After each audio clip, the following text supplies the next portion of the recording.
If you ever watch Dog the Bounty Hunter on TV, you know what I do. Say hello to conspiracy theorist Republican Matt Maddock. Hi, my name's Matt Maddock. I'm a conservative Republican running to represent you in Lansing. He is, and I mean this sincerely, an absolute nut job. But it's not just him. New tonight, following Team Trump's orders, CNN's K-File uncovering one of the 16 fake Trump electors who is now facing charges in Michigan, talking about, in her own words, on a radio show, about how she was a fake elector.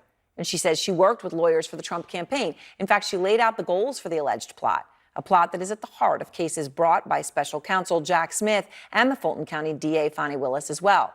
Here is the former Michigan GOP chair, Meshawn Maddock, in December 2020.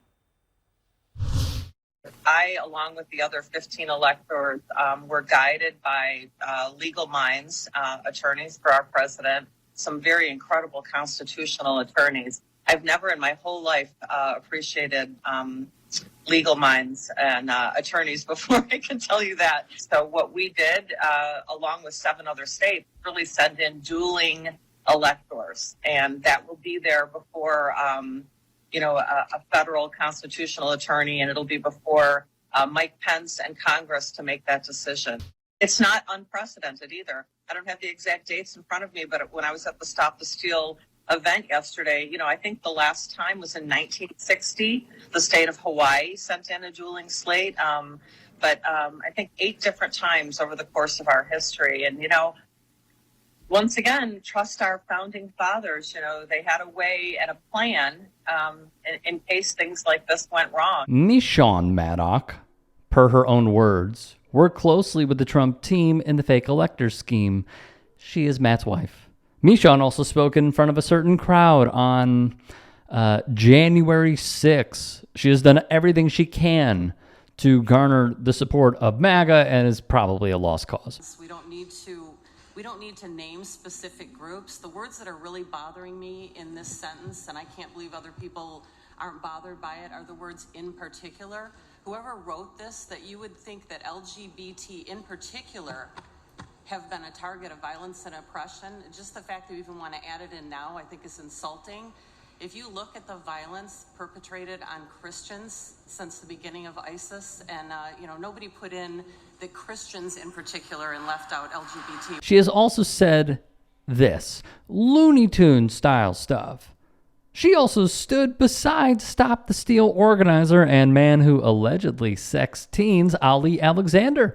She has claimed the typical voter fraud line for the outcome of the 2020 election, which proves just how sore of a loser she is. Maddock would try his best to impeach Michigan Governor Gretchen Whitmer, Big Gretch, over her handling of the COVID-19 pandemic, which, of course, he failed at doing. He thinks COVID should be downplayed and is not a big deal, even after over 1.8 million people have passed. Meshawn, though, would keep up with her bigotry. And she took aim at Pete Buttigieg by tweeting her homophobia. "We're so blessed this weak little girl moved to Michigan. Looks like he's bringing all his California dreaming here with him." In addition, when Lieutenant Governor Garland Gilchrist tweeted with a mask on, Meshawn would write, "Show this video to a sick babies and watch them cry. Scary masked man should hashtag stay home." Now, here's what says a lot. GOP former Attorney General Mike Cox would tweet in response, "No one even remembered who Michigan's lieutenant governor was until the white-hooded Meshawn Maddock dropped her racist tweet." That's from someone in the GOP ranks, everybody. In addition, Maddock was one of the 16 GOP electors who submitted a false document saying the battleground state had voted for Trump. So not only is she a bigot, she's also stupid. Thus, it goes without saying their brains are completely rotten, which leads us to this. Well, March Madness is living up to its name in ways you'd never expect. Earlier this week, Michigan State Republican lawmaker Matt Maddock posted on X, formerly known as Twitter, photos from Detroit's airport with the caption, quote, "3 buses just loaded up with illegal invaders at Detroit Metro.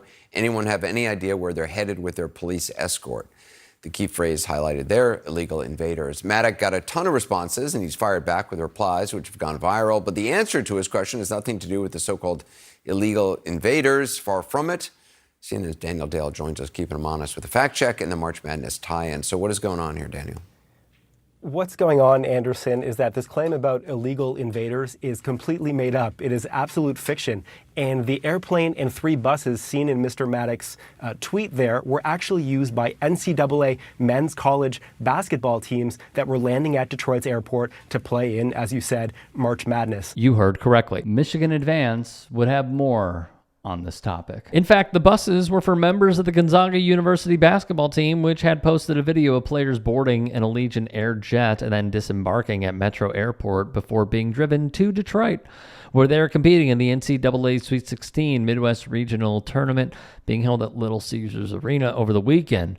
Michigan State Senator Majority Whip Mallory McMorrow would write, a sitting state rep sees a group of buses at the airport and immediately yells, "Illegal invaders," which is pretty rude and also frankly dangerous way to greet the Gonzaga men's basketball team arriving for March Madness. She'd add, and the new chair of the Michigan GOP retweeted this insane assumption. In case you're thinking the party had returned to sanity after Christina Caramo, it has not. Maddock would double down on his posts, adding that hundreds of thousands of illegals are pouring into our country, and into Michigan, In a text response to the AP, Maddock declined to acknowledge that the buses were transporting basketball players because that is how conspiracy theorists work. "I haven't heard a good answer yet," Maddock wrote. "I took a tip and asked because this is happening in many places and it is well documented." Yeah. I took a tip and it's been well documented. That's why I should say stuff as an elected representative that is patently false and never own it. This man is a modern-day Republican through and through. If you are caught in a lie, just run with it. Just run with it. You know why? Because we view the Republican Party as the reality show party, and they just get away with it. Him saying, "I haven't heard a good answer yet." Well, that's not only moving the goalpost, that is pushing them to an entirely different city. We should not take these words and say, "Oh, those idiots." We should say, "Oh, these people are dangerous." The new chair of the GOP retweeting this, declining to acknowledge the buses were transporting basketball players when it is factual information that they are transporting basketball players.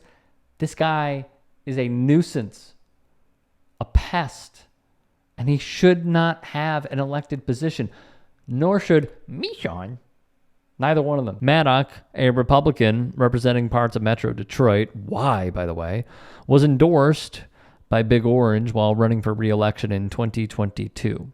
Trump said in his statement endorsing Maddock that Michigan needs leadership, who will investigate and document the 2020 voter fraud, the crime of the century. So that's just a tell, isn't it? So I contacted a spokesperson for the Gonzaga team. They're like, "Yeah, we took an Allegiant plane. We landed in Detroit. Yes, there were buses waiting. Yes, we got a police escort." I contacted the local, the county airports authority that runs this Detroit airport. They said, yeah, these buses were for NCAA basketball teams and their traveling parties. So in summary, Anderson, nothing happened here. Like, sports teams arrived at the city where they were going to play their sport, right. The end, but somehow a lawmaker turned this into an immigration scandal on social media. So I hesitate to even ask, but what is this legislator's response been now that we know more of the facts? Is he backing down? He is calling people commies.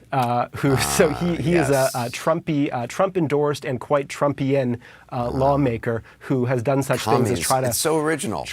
Commies with a K. The K is original. From awful announcing, but Maddock apparently isn't following the NCAA tournament closely. Or even if he is, he did this for clout and just to pander to Trump.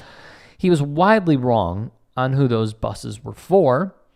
Quite amusing as he introduced a fact checker registration act. Requiring fact checkers to register with the state and pay fines for inaccuracies. It has not yet made it out of committee. I wonder why. And that led to him making an incredible Facebook post cited by Detroit's WDIV at the time. Well, isn't that something? Trying to bring some form of legislation about accuracy. And this man could not be further from the truth. If there are any stories we missed, if there are any that you, the viewer, would like to submit, get at me and follow me on Twitter, Instagram, TikTok. DMs are open. Support the channel. All of our content is free. It's the least you could do. Become a paid channel member and or go to tyt.com/join to support the network as a whole. Thank you so much. Have a great day.